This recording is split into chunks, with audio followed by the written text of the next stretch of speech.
Hello everyone, welcome to missile classes. मैं आज आप लोगों के सामने लेकर आया हूं कि जो आप लोगों का वीकली टेस्ट होता है, जिसको आप लोग ब्लूप्रिंट के नाम से अच्छी तरह से जानते हैं। मैं आज आपको बताने वाला हूं जो क्लास 12 का इंग्लिश सेलेक्टिव का जो आंसर की है 19 अक्टूबर का, ठीक आज का आंसर की मैं आज आप लोगों के सामने एक एक क्वेश्चन करके मैं बताने वाला हूं। मेरे प्यारे, आप लोगों ने बहुत सारा कमेंट किए कि सर हम लोगों को इंग्लिश सेलेक्टिव के बारे में कुछ नहीं बताएं, तो मैंने फाइनली आप लोगों को प्यार को देखते हुए मेरे प्यारे आज मैं आप लोगों के सामने लेकर आया हूं इंग्लिश सेलेक्टिव का आंसर की। इससे पहले हम लोगों ने बहुत ही अच्छी तरह से हिंदी कोर के बारे में डिस्कस किए। अगर आप में से कोई ऐसे स्टूडेंट है जो हिंदी कोर के बारे में नहीं देखे, तो सबसे पहले हमारे चैनल को सब्सक्राइब करके आप अच्छी तरह से देखें हिंदी कोर के बारे में। मैंने वहां पे हिंदी कोर के रिलेटेड बहुत ही बेहतरीन तरीके से मैं प्रोवाइड किया हूं कि किस तरह से आपके पेपर में क्वेश्चन आने वाले हैं। चलिए मेरे प्यारे क्वेश्चन की ओर मूव करते हैं हम लोग। क्वेश्चन आपको नजर आ रही है, ये क्वेश्चन आपके पेपर में याद रखिएगा, यहाँ पे आपसे एमसीक्यू प्लस सब्जेक्टिव यानी दोनों पूछे जाएंगे, ठीक है। तो मैं दोनों ही क्वेश्चन को मैं बता रहा हूँ। सबसे पहले हम लोग क्वेश्चन को डिस्कस करते हैं। पहला क्वेश्चन है आपके सामने, बहुत ही इंपॉर्टेंट क्वेश्चन है, और पहला क्वेश्चन का जहां तक मुझे उम्मीद है मेरे प्यारे कि इसका आंसर आप लोगों को शायद रॉन्ग दिया होगा।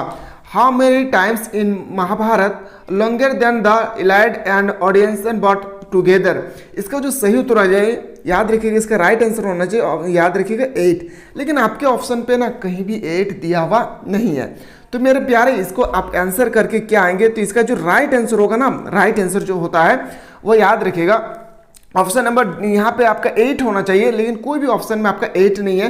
तो आप इसका आंसर 9 भी कर सकते हैं और 7 भी कर सकते हैं, ये आपके ऊपर डिपेंड करता है, क्योंकि इसका जो राइट आंसर होना चाहिए वो यहाँ पे एक्चुअली नहीं दिया हुआ है, ठीक है। क्वेश्चन नंबर 2 पे हम लोग मूव करते हैं। तो क्वेश्चन नंबर जब 2 देखते हैं, क्वेश्चन नंबर 2 है आपके पास most important, who translate into the Gita English में।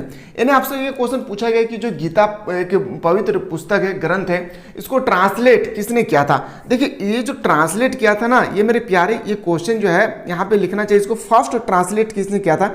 तो फर्स्ट ट्रांसलेट अगर आपसे पूछा जाएगा ना, तो बोलेंगे चार्लिन्स ने। याद रखिए, किसने, चार्लिन्स ने। लेकिन यहाँ पे भी ना कोई भी ऑप्शन में आप लोगों को चार्लिन्स दिया हुआ नहीं है, तो ये क्वेश्चन का भी आंसर आप लोगों को यहाँ पे गलत दिया हुआ है। जब आप गूगल में सर्च करेंगे who translate to Gita into English, तो आपको सबसे पहले आपको मिलेंगे चार्लिस। तो याद रखिए मेरे प्यारे, चार्लिस यहाँ पे नहीं है। चार्लिस ने जो अनुवाद किया था ना 1857 में अनुवाद किया था, यानी ट्रांसलेट किए थे, यहाँ पे वो ऑप्शन आपको नहीं नजर आ रहा है, ठीक है। अब अच्छी तरह से जो क्वेश्चन नंबर 3 है, अगर आप लोग महाभारत के बारे में आइडिया है तो आप इजीली से इसका आंसर आप लोग कर सकते हैं। जैसे क्वेश्चन नंबर जो नेक्स्ट है आप लोग का, who instigated Yudhishthira to fight the battle, यानी जब युधिष्ठिर थे उसको फाइट किया था बैटल को, अर्जुन, कृष्णा, द्रौपदी या भीम को। तो इसका आंसर आप लोग अच्छी तरह से पता है, आप लोग कर लेंगे, ठीक है। अगला जब क्वेश्चन में आता हूँ, नेक्स्ट क्वेश्चन आपके पेपर में पूछा जाएगा कि who word in the poem by black depict emotion. तो बताएंगे सर इसका जो राइट आंसर होगा ऑप्शन नंबर डी। याद रखिएगा, ऑप्शन नंबर डी मतलब हो जाएगा आपका ए एंड सी। पीटी का मतलब होता है दयाली, करेंटली मतलब होता है, याद रखिएगा, ठीक है। तो ऑप्शन नंबर डी इसका राइट आंसर होगा। जस्ट वेट करें, हम लोग अभी लॉन्ग क्वेश्चन की ओर भी मूव करने वाले हैं, और अपने दोस्तों को आप लोग ज़्यादा से ज़्यादा शेयर करेंगे ताकि उनको भी पता चले कि हमारे पेपर में अभी किस तरह से क्वेश्चन आने वाले हैं। If we did not make somebody poor what will not be left. तो बताएंगे सर इसका राइट आंसर हो जाएगा पीटी। क्या होगी, पीटी इसका सही उत्तर होगा। पीटी का मतलब होता है दया, याद रखिएगा, पीटी का मतलब होता है दया। ऑप्शन नंबर ए आपका बिल्कुल सही उत्तर हो जाएगा। अगला प्रश्न है आपके सामने, नेक्स्ट क्वेश्चन है, क्वेश्चन नंबर आपके सामने 6 है, who is the author of the. देखिए यहाँ पे ऑथर का स्पेलिंग भी देखिए मिसप्रिंट लिखा हुआ है ना, तो कभी कभी इस तरह से टेक्निकल इश्यू हो जाता है, ठीक है। Who is the author of the story a wedding in Brownsville. तो बताएंगे इसका जो ऑथर है ये आपसे पूछे गए हैं, तो बहुत ही इंपॉर्टेंट है। ये भी क्वेश्चन कई बार एग्जाम में पूछे गए हैं इंग्लिश सेलेक्टिव में। तो बताएंगे सर ऑप्शन नंबर सी इसका बिल्कुल सही उत्तर हो जाएगा। क्या होगी, सी इसका राइट आंसर होगा। और आप लोगों को थोड़ा सा भी लगे कि हम लोगों को हेल्प फील हुआ है, तो मेरे प्यारे एक बार जरूर कमेंट सेक्शन में कमेंट करें, सर आप जो ये बताए हैं ये हम लोगों के लिए बहुत ही बेनिफिट हुआ है। हम लोग इस प्रकार अगर पहले से हम लोगों को पता चल जाए तो हम लोग अच्छी तरह से एग्जाम में बैठ कर लिख सकें, ठीक है।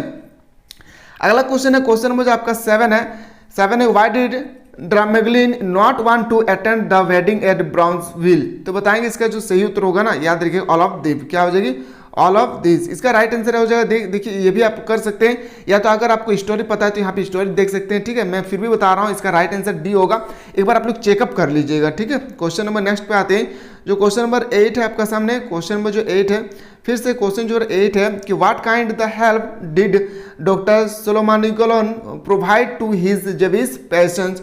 तो बताएं इसका जो सही उत्तर होगा आप लोग देख लेंगे, कमेंट सेक्शन में अगर पता है तो बताना है, ठीक है। अब नेक्स्ट क्वेश्चन पे आते हैं। नेक्स्ट क्वेश्चन आप लोग का क्वेश्चन में नेक्स्ट बहुत ही इंपॉर्टेंट है और ये क्वेश्चन आपके फाइनल एग्जाम में राइटली पूछी जाएगी। क्वेश्चन है who rot the drama Chandalika. तो चंडालिका का ड्रामा जो है ये इसका राइटर कौन है, इसका ऑथर कौन है, तो बताएंगे रविंद्रनाथ टैगोर जी। कौन है? रविंद्रनाथ टैगोर, यानी ऑप्शन नंबर सी आपका बिल्कुल सही उत्तर हो जाएगा। अगला प्रश्न पे मूव करते हैं। Question number next, who is Chandalika in play Chandalika. देखिए चंडालिका प्ले इन चंडालिका कौन है? चंडालिका जो प्ले है इसमें बताया गया है कि चंडालिका स्टोरी में जो है एक ऐसा लड़की है जो छुआछूत से अनटचबिलिटी पे काफ़ी ज़्यादा उसको ध्यान दिया गया और इस कारण से ही ये चैप्टर को लिखा गया है। तो इसका भी आंसर आप लोग देख लेंगे क्या होगा, ठीक है। चलिए अगला अब देखते हैं हम लोग लॉन्ग क्वेश्चन की ओर। लॉन्ग क्वेश्चन आप अच्छी तरह से देख सकते हैं मेरे प्यारे। लॉन्ग क्वेश्चन जो है 2-2 मार्क्स का आपके पेपर में 3 क्वेश्चन पूछे, 2-2 मार्क्स का आपके 2 क्वेश्चन होगी 3 मार्क्स का, और 5 मार्क्स का आपके पेपर में 3 क्वेश्चन होगी, ठीक है। तो इस तरह से आप लोगों को देख लेना है कि किस तरह से हमारे पेपर में क्वेश्चन छपने वाले हैं और इसका आंसर भी आप लोगों को ऑलरेडी मिल जाएगा। मैंने ऑलरेडी एप्लीकेशन में प्रोवाइड कर चुका हूं। तो मैं आशा करता हूं मेरे प्यारे कि ज़्यादा तो नहीं मैं बोल सकता हूं, लेकिन थोड़ा भी आप लोगों को हेल्प हुआ होगा। अगर पहले ही क्वेश्चन आप लोगों को पता चल गया है तो आप लोग इसको अच्छी तरह से सॉल्व कर सकते हैं, है ना। तो आप लोग अपने फ्रेंड को जरूर शेयर करें ताकि उनको भी पता चले कि हमारे पेपर में अभी किस प्रकार से क्वेश्चन छपने वाले हैं। चलिए मिलते हैं एक नया वीडियो में। तो लोग स्वस्थ रहे, मस्त रहे, पढ़ें व्यस्त रहे।